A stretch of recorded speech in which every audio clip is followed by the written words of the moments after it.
Class 9th आज से हम शुरू करने जा रहे हैं आपकी गणित मंजरी को। और गणित मंजरी के जितने भी चैप्टर्स हैं उनको सबको वन बाय वन कवर करेंगे। आप मुझे कमेंट्स में बताते रहिएगा कि आपको किस टाइप से वीडियोस चाहिए। आपको वन बाय वन क्वेश्चंस की वीडियो चाहिए या फिर चैप्टर वाइज चाहिए, मतलब वन शॉर्ट वीडियो चाहिए जैसे कि आप लोग सब देखते हो। ठीक है, तो जैसे आप मुझे कमेंट्स में बताओगे वैसे वैसे आपको वीडियोज मिलती रहेंगी। ये मैंने चैनल अलग से डेडिकेटेडली आपके लिए बनाया है क्लास 9th के लिए। पहले इस पर मैं मल्टीपल टाइप्स की वीडियोस डालता था, लेकिन अब से आपके सिर्फ क्लास 9th की वीडियोस इस पर रहेंगी। ठीक है, तो चलिए शुरू करते हैं। सबसे पहले हम करेंगे पहली एक्सरसाइज, जो कि इसमें दिया हुआ है कि figure 1.3 shows Rian's room with points O A B C marking its corners. ठीक है, ये जो फिगर है, फिगर 1.3, ये शो करती है Rian's room with point O A B C, है ना। यहाँ पे आपको पॉइंट्स दिखाई दे रहे होंगे ये। ठीक है, कौन कौन से पॉइंट्स आपको दिखाई दे रहे हैं? यहाँ पे आपको ये ओ पॉइंट दिखाई दे रहा है, ठीक है, ए पॉइंट दिखाई दे रहा है, बी पॉइंट दिखाई दे रहा है और सी पॉइंट दिखाई दे रहा है। ठीक है, आपने बहुत बार वीडियोस को देखा होगा, लेकिन आपको इसमें कुछ नया सीखने को मिलेगा। ठीक है, इस तरीके से जैसे मैं समझा रहा हूं, आई थिंक शायद ही कोई आपको बताएगा।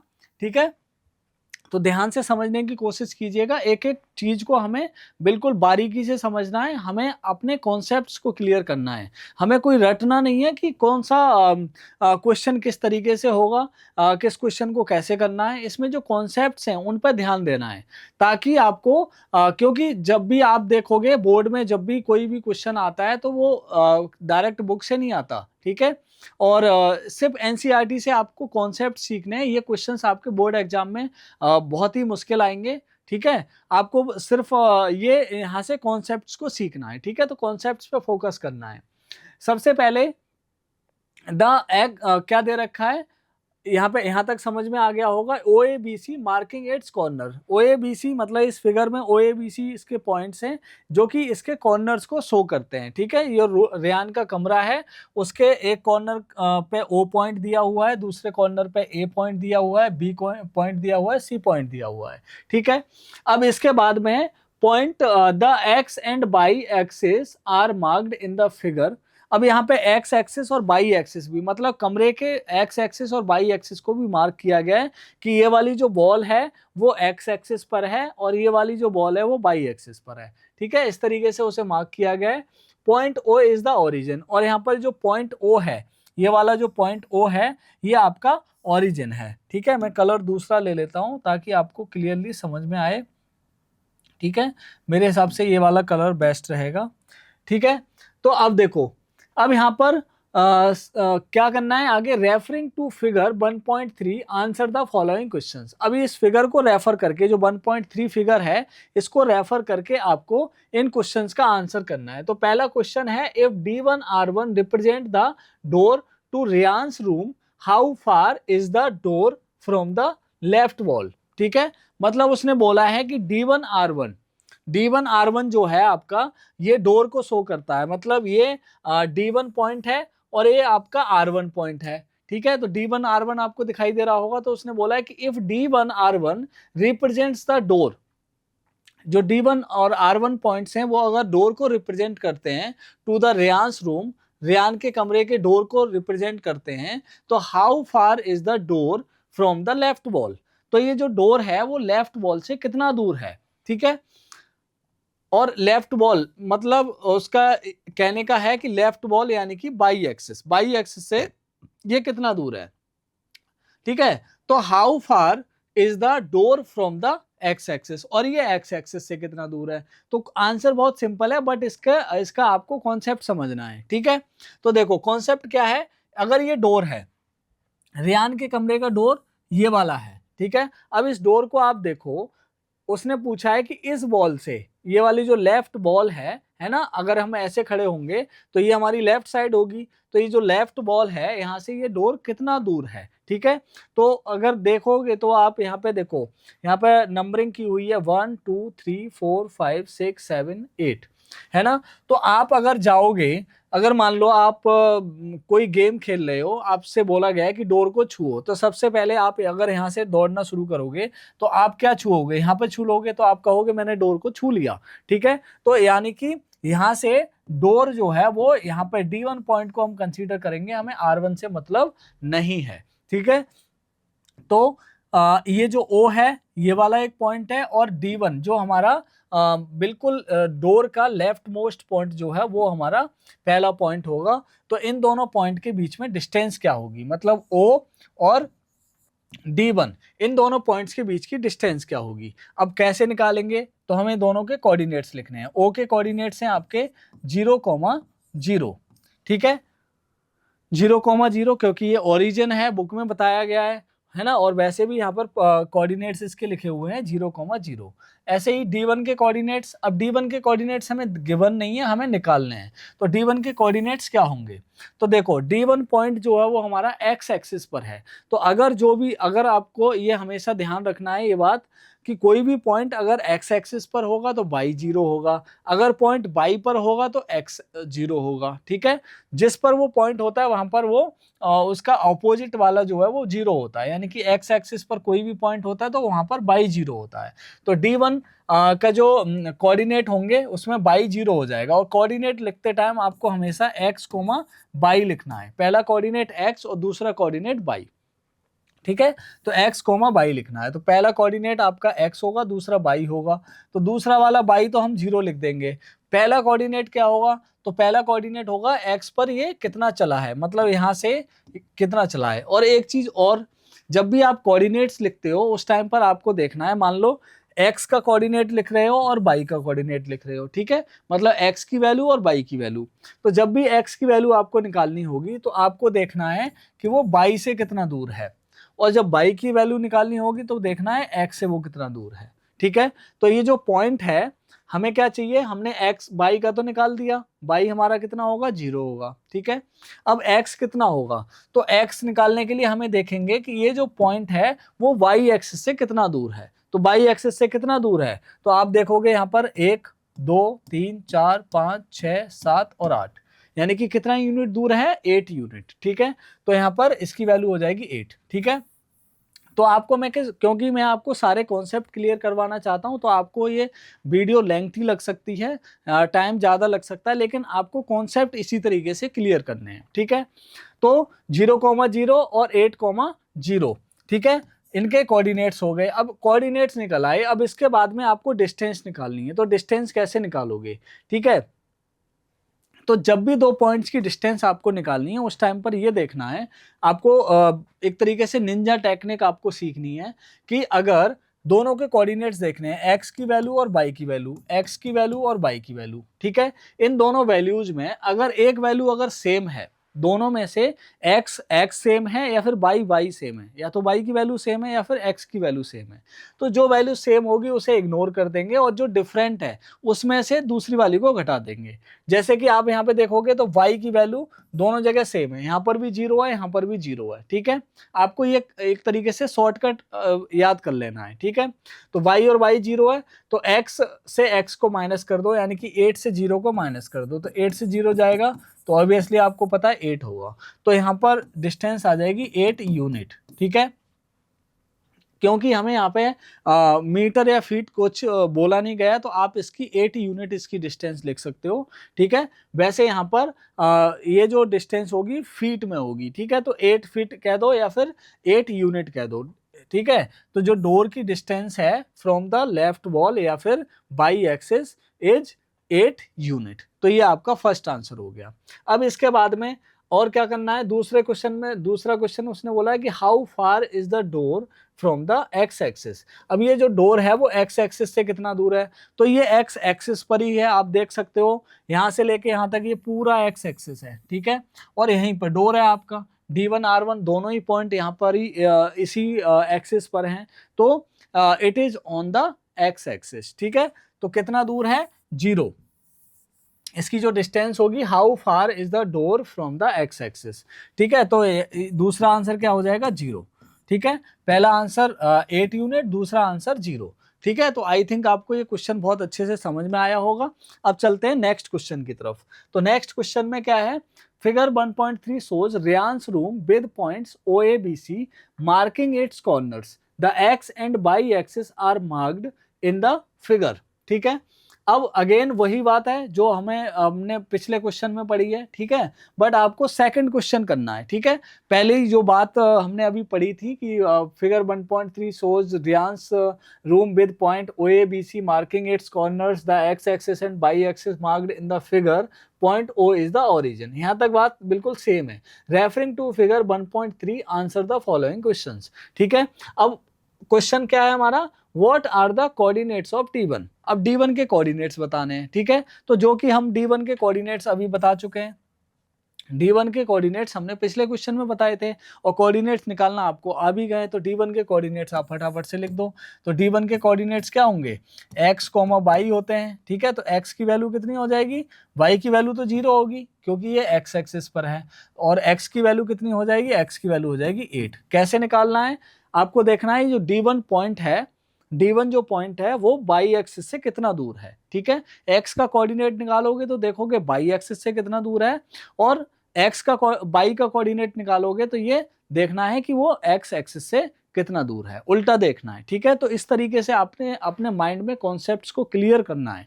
ठीक है, कभी कंफ्यूज नहीं होना, फटाफट से आंसर देने के लिए। देखो टॉपर कौन होता है, जो एकदम से आंसर दे देता है, मतलब उसे बहुत कम टाइम लगता है आंसर देने में। और जो मतलब देखो जब भी आप एग्जाम देने जाते हो उस टाइम पर ज्यादातर बच्चे को आंसर आते हैं, लेकिन उनके पास टाइम नहीं होता, उनका पेपर छूट जाता है। किस वजह से छूट जाता है, क्योंकि उन्होंने जो सीखा है उसे अच्छे से नहीं सीखा है, या फिर उन्होंने कभी प्रैक्टिस नहीं की है। तो आपको अगर आप प्रैक्टिस करोगे और हर एक कॉन्सेप्ट को क्लियर करोगे तो आपको फटाफट से आंसर देना आ जाएगा। तो आप इसी तरीके से आपको सीखना है। ठीक है, तो D1 के कोऑर्डिनेट्स आपको लिखने थे 8,0, आपने लिख दिए फटाफट से।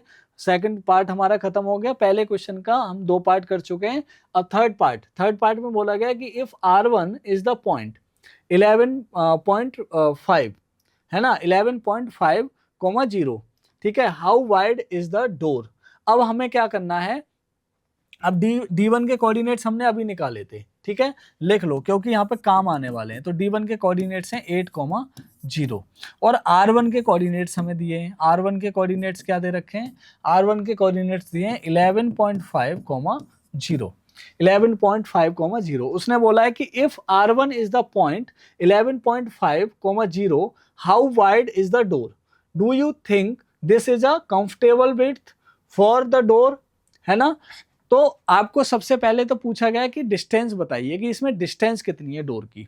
ठीक है, और उसके बाद बोला है कि क्या ये कंफर्टेबल डोर, मतलब जो डोर है वो कंफर्टेबल है, मतलब यहाँ पे आसानी से आया जाया जा सकता है, ये कंफर्टेबल डोर है। तो ये आपको पूछा गया है सेकंड उसमें। ठीक है, तो पहले हम जो उसने पहले पूछा है उसे बता देते हैं। तो पहले उसने पूछा है कि do you think how wide is the door, door कितना वाइड है, उसकी विड्थ को पूछा है। तो विड्थ कैसे निकालेंगे, तो अब अगेन वही कॉन्सेप्ट आपको अप्लाई करना है जो मैंने फर्स्ट बताया था कि आपको ये देखना है कि दोनों में से एक्स और वाई, जब भी 2 पॉइंट्स के बीच की डिस्टेंस आप बताओगे तो देखो एक्स और वाई क्या दोनों में से कुछ सेम है, एक्स सेम है या फिर वाई सेम है। अगर दोनों में से कुछ एक सेम है तो आप आराम से उसका आंसर दे सकते हो। जैसे कि यहाँ पे आप देखोगे वाई और वाई की वैल्यू सेम है, और क्यों सेम है उसका रीजन ये है क्योंकि ये एक ही एक्सिस पर हैं, मतलब ये जो हैं एक ही लाइन पर हैं, दोनों एक्स एक्सिस पर हैं, और एक्स एक्सिस पर जो लाइन है उसी लाइन पर हैं, एक ही लाइन पर दोनों पॉइंट्स हैं। तो दोनों का जो कोऑर्डिनेट है वो सेम होगा। जब भी आप लीनियर इक्वेशन जब भी कोई भी बनाओगे, लाइन की कोई भी इक्वेशन बनाओगे तो उस लाइन की इक्वेशन में आपको 2 पॉइंट के कोऑर्डिनेट जब भी आप देखोगे तो वहां पर एक सेम होगा। अगर वो लाइन वाई एक्सिस पर होगी तो वहां पर एक्स सेम होगा, और जब अगर वो लाइन अगर आपकी एक्स एक्सिस पर होगी तो आपका वाई सेम होगा। ठीक है, तो वाई सेम है, यहाँ पर 0, 0 है। ठीक है, ओके। तो यहाँ पर आप क्या करोगे, इनकी डिस्टेंस निकालने के लिए आप जो डिफरेंट है उसमें से उसको माइनस कर दोगे। तो D1 R1 की जो डिस्टेंस है, ठीक है, वो क्या आ जाएगी 11.5 - 8, कितनी आ जाएगी 3.5। ठीक है, अब इसको भी हम यूनिट लिख देंगे, क्या लिख देंगे, यूनिट। 3.5 यूनिट ये होगी। ठीक है, तो यानी कि हमारा जो डोर है उसकी जो विड्थ है वो कितनी आ गई, D1R1, हमारे डोर की विड्थ ही कितनी आ गई, 3.5 यूनिट निकल के आ गई। तो 3.5 यूनिट का डोर है। तो अगर यहाँ पर अगर ये फीट में बात कर रहा है, मतलब एक यूनिट अगर 1 फीट के बराबर है, तो आपका डोर 3.5 फीट का हो जाएगा। और इस इंच में बात करें तो एक फीट में होते हैं 12 इंचेज। ठीक है, कितने होते हैं, 12 इंचेज होते हैं। ठीक है, 12 इंचेज होते हैं। तो इसमें टोटल कितने हो जाएंगे, 3 फीट में हो जाएंगे आपके 36, और हाफ फीट में होता है आपका 6 इंचेज। तो टोटल 42 इंचेज हो जाएंगे। कितने हो जाएंगे, 42 इंचेज। तो डोर जो है वो 42 इंचेज का है। 42 इंचेज एनफ होते हैं आने जाने के लिए। ज़्यादातर डोर इसी विड्थ के बनाए जाते हैं। तो आप कह सकते हो, मेरे हिसाब से, देखो आपका ओपिनियन डिफरेंट हो सकता है और किसी का ओपिनियन डिफरेंट हो सकता है। अब किसी के लिए वहां से मान लो कोई ज़्यादा चौड़ा डोर चाहिए, मान लो कॉमर्शियल बिल्डिंग है, तो कॉमर्शियल बिल्डिंग के लिए ये क्या कहते हैं, कंफर्टेबल डोर नहीं है, फिर आपको थोड़ा सा ज़्यादा विड्थ वाला डोर चाहिए होगा। ठीक है, तो यहाँ पर हम कह सकते हैं, क्योंकि ये रूम बेडरूम की बात हो रही है, ये बेडरूम है, तो बेडरूम के लिए कंफर्टेबल डोर विड्थ है, कोई दिक्कत नहीं है इसमें। 42 इंचेज में आराम से आया जाया जा सकता है। ठीक है, तो यहाँ पर आपको क्या लिखना है, comfortable. Yes, it is a comfortable width for the room door. ठीक है, तो यहाँ पे लिख दोगे यस। ठीक है, यस दिस इज अ, ठीक है, डू यू थिंक को हटा दो, बस यहाँ पे लिख दो yes this is a comfortable width for the room door. बस ये आंसर होगा, यहाँ पर यस लगा दो, बाकी का सारा सेम टू सेम आपको उतार देना है, यहीं तक आपका आंसर हो जाएगा। ठीक है, yes this is a comfortable width for the room door. इस तरीके से आप आंसर दोगे तो थोड़ा इंप्रेशन भी आपका एग्जामिनर पे अच्छा पड़ेगा। ठीक है, अब इसके बाद में क्या करना है, अब आगे पूछा है, if a person in a wheelchair, ठीक है, wants to enter the room, ठीक है, will he she be able to do so easily. अगर कोई पर्सन व्हील चेयर पे आ जा रहा है, ठीक है, तो व्हील चेयर की विड्थ पे डिपेंड करता है। व्हील चेयर वैसे 3.5 फीट का जो डोर है, यानी कि 42 इंचेस का जो डोर है, उसमें आराम से आ जा सकती है, कोई दिक्कत नहीं होगी। ठीक है, तो if a person in a wheelchair wants to enter the room, will he she be able to do so easily, तो yes he can do so easily। ठीक है, इस तरीके से उसका आंसर दे सकते हो। तो आपके दोनों क्वेश्चन ही इस जो सेकंड थर्ड पार्ट है वो हम कंप्लीट कर चुके हैं। ठीक है, इस तरीके से इसका आंसर आपको देना है। तो अब आ जाते हैं हम फोर्थ पार्ट पर। फोर्थ पार्ट में पूछा है, if B1 0,1.5 and B2 0,4 represent the end of the bathroom door। ठीक है, अब बात हो रही है बाथरूम डोर की। ठीक है, अब किसकी बात हो रही है, बाथरूम डोर की। तो ये B1 है और ये आपका B2 है। ठीक है, B1 B2, if B1 B2 represent the end of the bathroom door, is the bathroom door narrower or wider than the room door. अभी रूम डोर हमने निकाला था, रूम डोर की विड्थ जो थी वो 3.5 यूनिट थी। ठीक है, तो ये आपको माइंड में रखनी है ताकि आप इसका आंसर दे सको। ठीक है, अब इसमें बताना है, जैसे यहाँ पे D1R1 को आपने कैलकुलेट किया था, D1R1 की डिस्टेंस को कैलकुलेट किया था, वैसे ही आप B1 B2 की डिस्टेंस को कैलकुलेट कर लोगे। तो B1 के कोऑर्डिनेट्स निकाल लो। B1 के कोऑर्डिनेट्स आपके क्या होंगे। ठीक है, अब देखो, पहले हम एक्स एक्सिस पर थे और हम अब आ गए बाई एक्सिस पर। तो बाई एक्सिस पर x 0 होगा, यानी कि पहला कोऑर्डिनेट आप 0 लिख दो आंख बंद करके। ठीक है, दूसरा कोऑर्डिनेट क्या होगा, तो देखो 2 और 1 के बीच में है, ये 2 और 1 के बीच में है, तो कितना हो जाएगा 1.5। ठीक है, ऐसे ही B2 के कोऑर्डिनेट्स क्या हो जाएंगे, B2 के कोऑर्डिनेट्स हो जाएंगे आपके, पहला तो 0 ही हो जाएगा और दूसरा कितना है 4। तो देखो कितनी आसानी से आपने कोऑर्डिनेट्स लिख दिए। कोऑर्डिनेट्स लिखने में कोई दिक्कत नहीं आएगी, इस तरीके से आप कॉन्सेप्ट क्लियर करके चलोगे तो। ठीक है, अब देखो, अब यहाँ पे अगेन मैंने अभी क्या बताया था, जब एक्स एक्सिस पर होगे तो आपका एक्स एक्सिस पर जब भी होते हैं तो y सेम होगा, यानी कि y 0 होगा, और जब y एक्सिस पर होंगे तो x सेम होगा, यानी कि x 0 होगा आपका। ठीक है, तो यहाँ पे x 0 है, दोनों सेम है, तो आपको क्या करना है, 4 से 1.5 को घटा देना है। तो 4 - 1.5 कितना आ जाएगा, 2.5 यूनिट। ठीक है। तो 2.5 यूनिट बेड्थ है इसकी बाथरूम के डोर की, ठीक है। अब देखो ये 3.5 यूनिट है, ये आपका 2.5 यूनिट है, तो yes it is a narrower, है ना। उसने यही पूछा है कि is the bathroom door narrower और wider than the room door. तो हम क्या लिखेंगे, द बाथरूम डोर, यहां से आपको आंसर करना है the bathroom door narrower than the room door, ठीक है। बस इतना आपको आंसर लिख देना है, बस खत्म कहानी, ठीक है। समझ में आया, ये कैलकुलेट करके दिखाना है ताकि आप जस्टिफाई कर सको कि आपने किस तरीके से किया है, ठीक है। अब इसके बाद में क्या करते हैं, अब आपके इसके फोर्थ ही पार्ट थे, फोर्थ पार्ट खत्म हो गए, ठीक है। तो अब करेंगे नेक्स्ट 1.2 एक्सरसाइज को, जो कि अगली वीडियो में करेंगे ताकि आपको आसानी रहे, है ना, समझने में। आप पहले इसकी प्रैक्टिस कीजिए, उसके बाद में अगले वीडियो में मिलते हैं आपको 1.2 एक्सरसाइज के साथ में, ठीक है। Thank you.